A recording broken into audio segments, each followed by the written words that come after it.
We're going off to Turkey that is expecting an election this weekend. Some media outlets are calling this the most important election of 2023. So what does this mean for crypto? My co-host Emily has been following this quite closely. Emily, tell us what's going on over in Turkey. Sure. So the question is, why are we talking about Turkey on the show?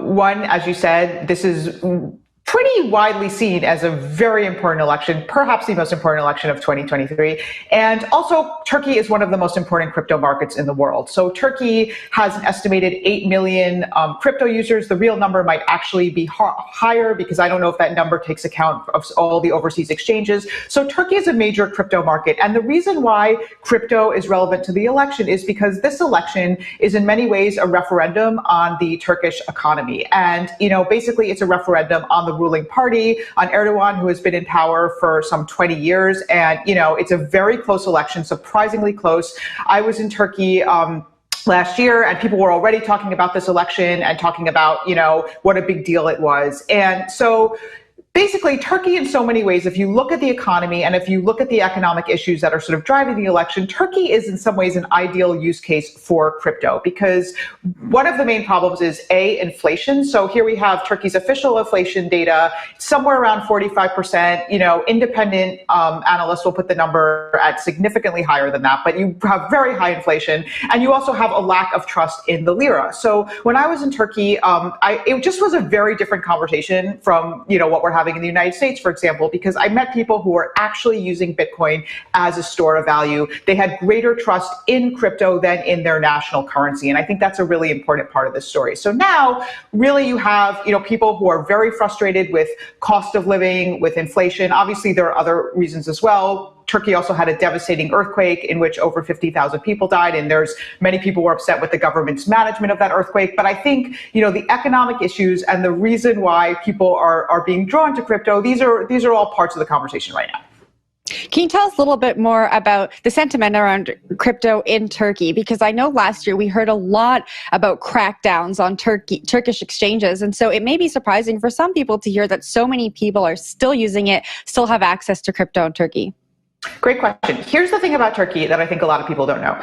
Actually, the regulatory environment for crypto in Turkey is actually pretty friendly. I think that would surprise a lot of people. Now, to be clear, crypto is banned as a form of payment, but other than that, you can pretty much do whatever. I mean, at least that's sort of the sentiment, and that's what I heard. And I think this is really interesting. And another reason why this is relevant to the election is that when I was in Turkey, I asked a lot of questions. Okay, do you see tougher crypto regulation coming? Because you would think that Turkey would be tougher on crypto than it actually is.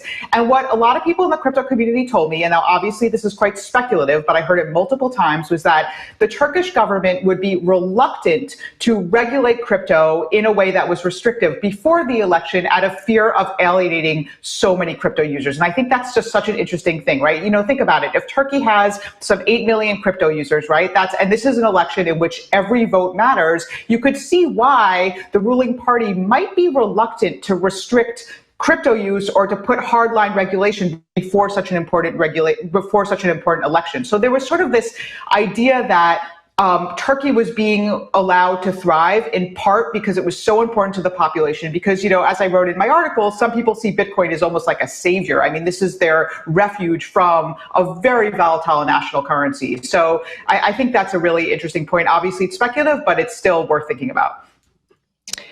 What are people on the ground, what are Turkish citizens expecting to happen from this election? I don't think anybody knows. I mean, I think, this is a really, really important election. I mean, this is a leader who has been in power for some 20 years. This is a really close election. So I think that's what makes this election interesting, the fact that we don't know, right? The fact that we can't say, okay, this is in the bag, the ruling party's, we just don't know. And that's what makes this election so historic. But yeah, I mean, of all the people I've talked to, and I've talked to a bunch of people in recent days, nobody knows what's going to happen. But I think, generally there's a sentiment that whatever happens, there's going to be some pain to come because, part of the issue with the economy right now is that the government has had a very unorthodox monetary policy of basically trying to lower inflation by aggressively cutting interest rates, which is very unorthodox, right? And, there's a sense that whoever comes, if this if this government were to be out of power and there was a new government, we just don't know. Like, what are they going to try to put in a more traditional or more conventional economic policy? But either way, I think people are expecting to see some short-term pain, economic pain, following this election, no matter which way it goes. Emily, thank you for giving us some insight there into your reporting. We'll be watching the election closely. It's happening, I believe, on May 14th.